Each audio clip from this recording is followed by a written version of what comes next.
games. So I got to give them that one.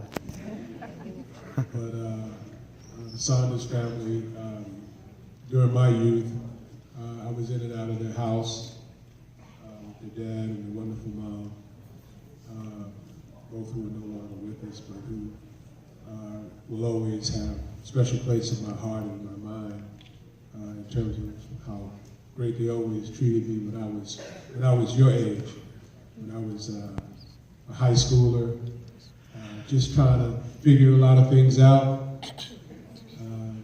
having to make these critical decisions every morning when you wake up. Do I wash my face first, or do I brush my teeth, or do I comb my hair? What am I going to wear? Who am I going to run into the day? Are they going to put me down? Are they going to pick me up? You know, all those critical, life-changing decisions that y'all have to make every day. Just joking a little bit because that's really where it starts. It really starts with you waking up every day and being in a very blessed situation, no matter what your circumstances are at home. Whether you have a mom and dad there, whether you just have a dad there, whether you just have a mom there, or whether you have step-parents or whatever you have there, you should always realize there's somebody out there who has more than you, and there's a lot of people out there who have less than you. And there is the saying about the guy walking around and his feet were hurting, and he was complaining about the pain in his feet. And then he looked over and saw a guy with no feet. He said, "Maybe I ain't so bad after all. I have to tolerate this little bit of pain. I have to deal with this." But I came here today because I've been asked a number of times by Gary to come and visit. And I thought about, well, why does he want me to visit? 66 years old. I've been out of basketball for 29 seasons. A whole lot longer than I was in basketball. And I've set up a pretty nice lifestyle down in Atlanta, Georgia. And I have 4 sons, I have 3 daughters, I have 5 grandchildren. So, I have a lot of fulfillment in my life, and then a lot of challenges associated with, being a grandfather, being a husband, being a managing director of my company, being retired from a number of different things over the course of my life. So why does he really want me, to come here and visit with you? And I started thinking about it, and I thought about a couple of things that happened to me in the course of my life. One, there are a couple people who came to visit my school. And one time was while I was in middle school, junior high school, and there was a guy named Johnny Green. And they used to call him Jumpin' Johnny Green. And he played for the New York Knicks. And he came to visit the school, and he just gave a little chat. I don't even remember what he was talking about or whatever. But as I sat there, I looked and I realized that, this guy had gone through and already done a lot of things that maybe were in front of me for my life because I love basketball and I liked all sports, but I sucked at the other ones. And basketball, didn't really come easy for me because there were a lot of people better than me till I hit maybe age 16, 17. Then I shot past a whole lot of people who were dogging me and got a little bit better. Graduated from high school, I was like 6'3½". Got into college. After the first year, 6'4½". Second year, 6'5½". And I hit 6'6". Got invited to the Olympic development team to be a part of the 1972 Olympics. But as God would have it, I turned professional before the 72 Olympics, and that was first time the USA lost in the Olympics since basketball was put into the Olympics. So y'all can blame me for that. Well, you big time Olympic fans for not being there. But Johnny Green came to visit. There was a guy named Emmett Bryant, also played with the Knicks. He came to visit over in my community in Long Island. There was a guy named Spider Lockhart. Spider Lockhart played for the Giants, New York Giants. So I had contact with like 3 different professional athletes. And one thing I clearly do remember is when they came in, they were representing themselves as men who were successful in terms of going through the steps to get to be a professional athlete, but they were mostly representing, their families, their community, personal philosophies about, some of the things that you guys as high schoolers need to think about, need to wonder about. What kind of job you're gonna have when you get out in the world. Are you going to be somebody who is prepared through college or through work experience or through, hands-on by just getting in various job corps programs or volunteering? Volunteering was a big thing in my day. A lot of things that I volunteered to do and didn't get paid for taught me a lot more than things that I've been hired out to do and did get paid for. So don't sleep on volunteering. That's why the Salvation Army is my #1 charity, lifelong. I had a banner citing the Salvation Army behind me when I went into the Basketball Hall of Fame. I had the guy who was my Salvation Army coach, a guy named Don Ryan.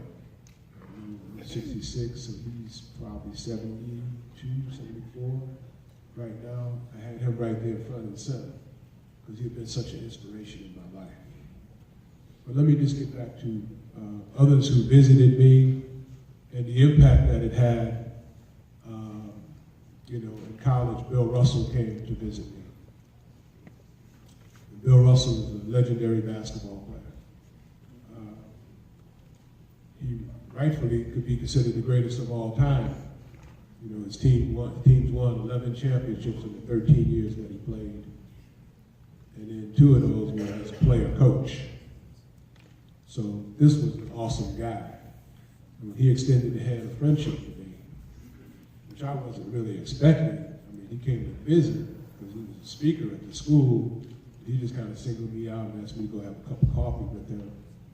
And then after a cup of coffee and listening to him for about an hour or so, maybe 2 hours, he extended the hand of friendship.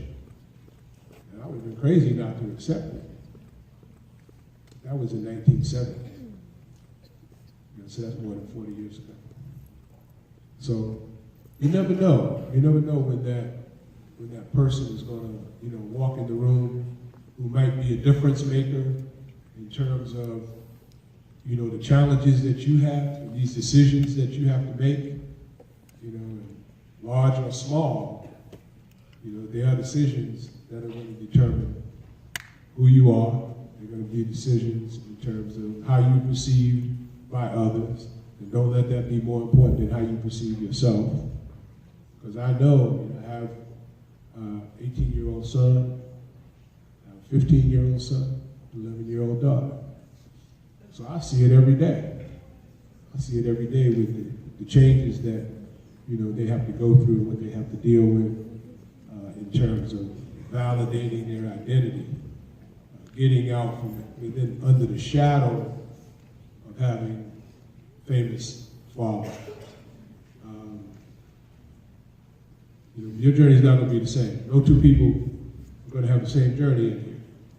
But all of you will have a journey. And I want it, and all of your support group here, your teachers, your counselors, principal, the coaches, even the custodians, anybody you've had interaction with here, they want you to be a success story. They want you to be you know, like those guys who played for Gary, who came back to the school, and just come and hang out today. You know, they want you to be and stay connected. And they realize that you have roots, that you have a foundation. You know, every time I've gone back to Hempstead High School or Hempstead, the community of Hempstead or community of Roosevelt, which are the two towns that I lived in when I was, you know, when I was growing up. And I claim both of them as my hometown because I was in Hempstead, like K through 8, and then I was in Roosevelt, you know, 9 through basically until I was 26 years old. I lived in Roosevelt.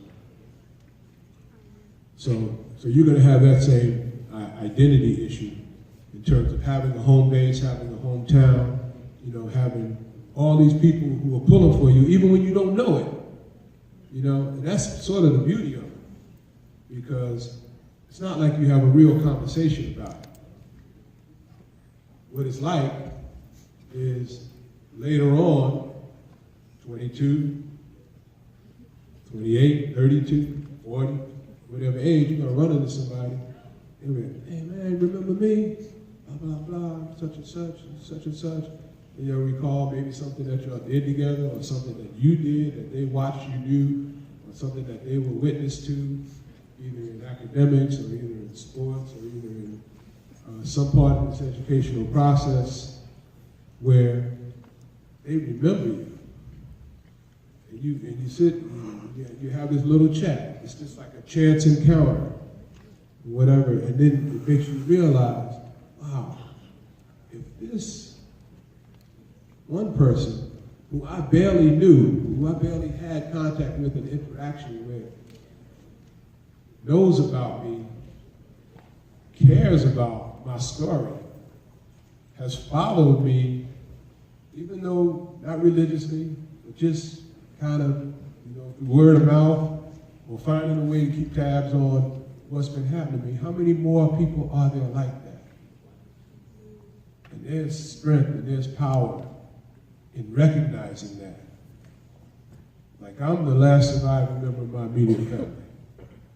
And I think I get strength every day from my brother who I lost, from my sister who I lost, from my dad and my stepfather who I lost, and my mother who I lost. They all went to heaven before me. But every time I stand somewhere and I get in front of a challenge, I know that I'm not standing alone. You know, so support groups are very, very important. And, you know, did I have a lot of fun in high school? Was it the most fun in my life? Was it the greatest time of my life? How many people would say that it's the greatest time in their life? How many people would say that they're having fun? How many people say that they are here in school right now because this is a place to come and have fun? No. Huh? How many people want this to be their best days? Yeah. All right. We're warming up a little bit here. You know what? It would be a shame, and I would say shame on you, if this is the best time that you ever have in your life. Because then it's like, well, what you got to look forward to? Worst times? Times as good, maybe as good, a little bit happy, a little bit more fun, or whatever. You know, I'm not shunning the fun. Because some things that happen during this process are going to be enjoyable. And it's probably going to be more enjoyable, like if you start a project and you interact with a couple of the students and y'all get through the project, and at the end of the project, y'all get like an A. So you had the process, and you got the results. The results are more than satisfactory. The results are exceptional. You get some recognition. I mean, that stuff is fun. So fun comes from doing the work. And I'm not going to preach to you about doing the work, because at my age and my time, I'm just going to share with you that I'm still looking for the best day of my life. That's in front of me. So when I wake up every morning, God's honest truth, I'm like, this might be it. Now, look at the list of things. You know, as Gary mentioned, championships, all-star games, vacations around the world, dining with royalty, getting the girl. You know, a lot of things, a lot of good days, a lot of good nights. For real. Yeah. For real. But, as good as they have been, as gratifying, let me have your attention, just a couple more minutes. As gratifying as they have been, as rewarding as they have been. I was sitting, in September, I was sitting in President Obama's office, leaning on his desk, just like this.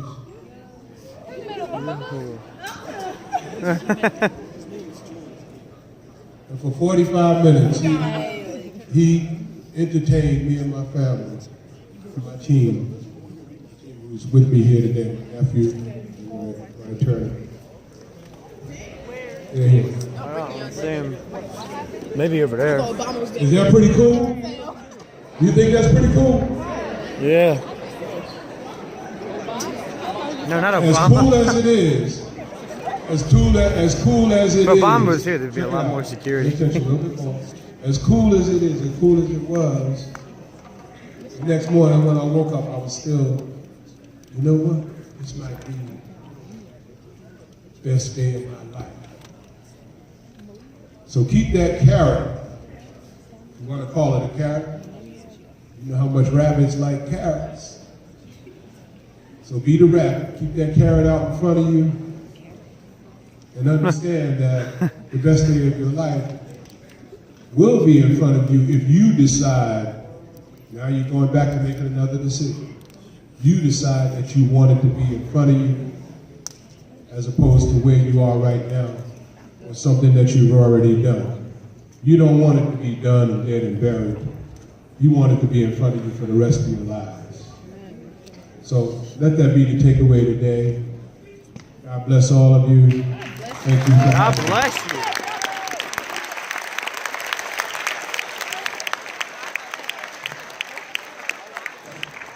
All right, I was going to add something what Julius said. Julius is very modest. He's always been very modest. All right, Julius got to be where he was, where he is, because of his work ethic.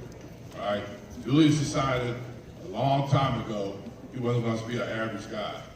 All right, he wasn't just going to be following the crowd. All right, that's why I try to tell you guys every day: don't follow the crowd. Be somebody special. You know, Julius believed not just in his basketball talents, but how he interacted with people. When I was in high school, I'm talking about like, I was in 10th grade, Julius was a senior, and I was like in awe of him because of how he carried himself. He didn't follow behind those guys that wanted to cut school like some of my seniors are doing now. He didn't follow those guys and who was like drinking and carrying on. He didn't do none of that nonsense. He made sure that he knew he wanted to achieve something, and he put himself into that position to achieve something because he was dedicated to his craft. You know, like, again, he's so modest. He says, like, if basketball probably was his best sport. I remember watching him play football. I still remember it's like it was yesterday when he went across the middle. And then you got Odell Beckham now. Julius was Odell Beckham. He came across the middle. Matter of fact, where's my man Walk? My man Dante right there made a catch in the All-Star game, in the championship game. One-handed catch going across his back. He made the same catch 40 years ago. All right? So he could have played a lot of different sports 50 years ago. But the point is, God damn. he didn't let things, like he didn't follow behind people, right?